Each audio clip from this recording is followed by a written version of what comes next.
Assalamu alaikum. Today my topic is WHO organization.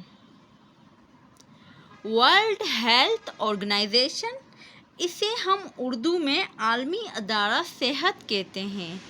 Founded, और ये कब बनी? 7 अप्रैल 1948 को। और इसका हेड क्वार्टर जो है वो जिनेवा, स्विट्ज़रलैंड। जिनेवा जो है वो कैपिटल है स्विट्ज़रलैंड का। प्रेसिडेंट जो अभी 2024 में है वो Tedros Adhanom Ghebreyesus. Members countries जो हैं वर्ल्ड हेल्थ ऑर्गेनाइजेशन की 194 हैं।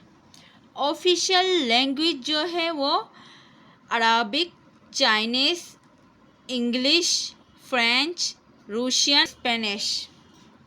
Pakistan join 23 June 1948। पाकिस्तान ने ज्वाइन कब किया?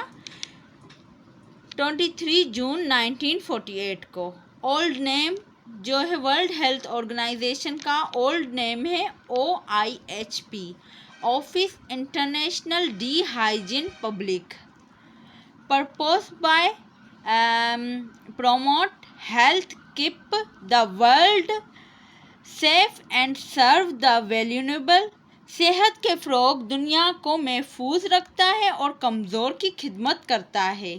मोटो इसका क्या है? We champion health and better future for all. हम सब के लिए सेहत और बेहतर मुस्तकबिल चैम्पियन है।